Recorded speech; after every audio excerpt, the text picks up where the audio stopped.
เอาไปรอดยกขึ้นรอดไปรอดเอาไปรอด จับผังม้วนกับผังโอนเดี๋ยวจะใส่ของเขานี่เข้าไ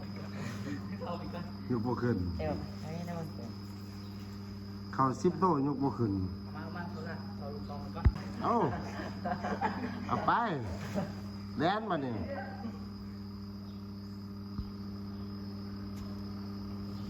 เอาไปแดนไม่ไป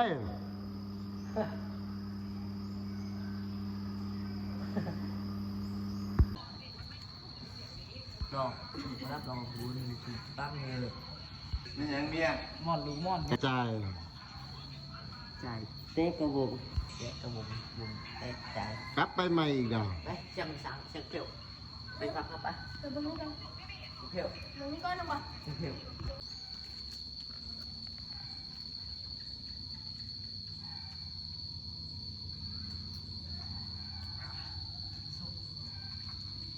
เจ็ดแยังกันอีกเงียบกินอีหยังหนอ ที่สองถึง5 เดือน 20ไม่เข้ากล่องหรอเนี่ยขายไทยแล้วคุณบูดัง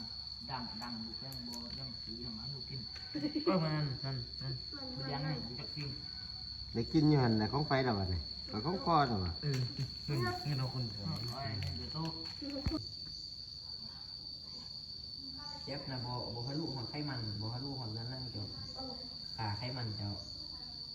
เป็นหมอมาชีวะชีวง โอ้ไว้กว่าเจ็บกว่า แค่พวกข้าวเลยจ้ะ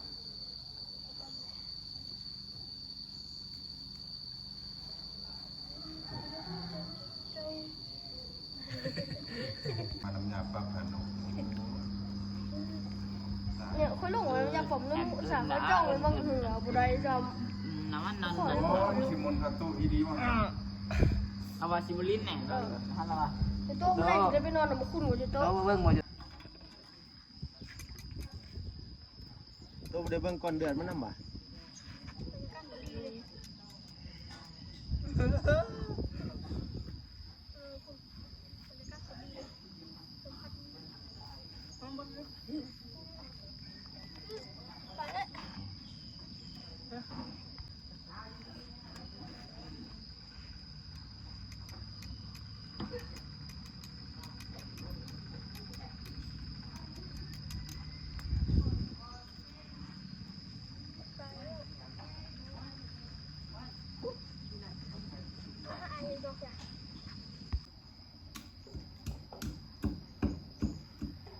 พาเอาใส่รถพารถ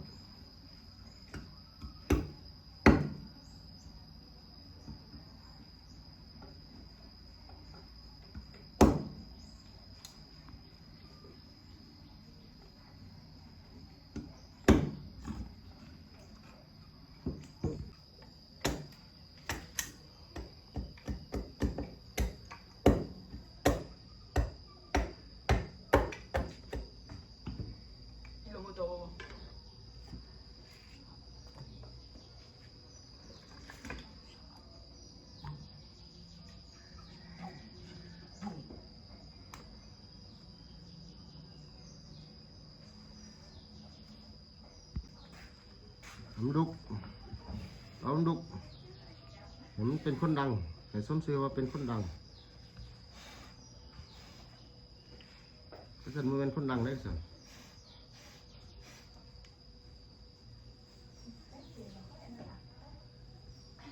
นี่แต่เขาจะเอ่ยว่าคนดัง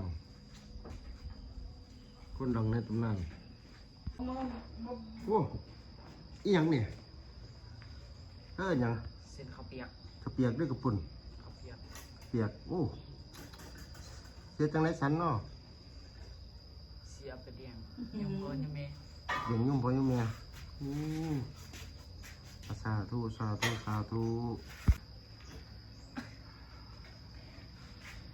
ยกกระบอกขึ้น 8 กิโล แบบกิโลเดี๋ยวยกบ่ขึ้นเนาะ ยุ่งเลยโอ้มีดาว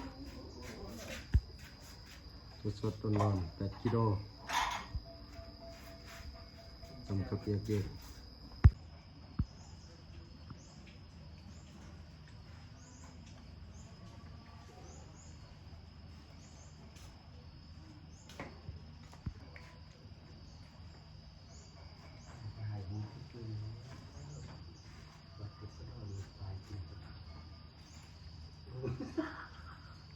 บึ้งดิแม่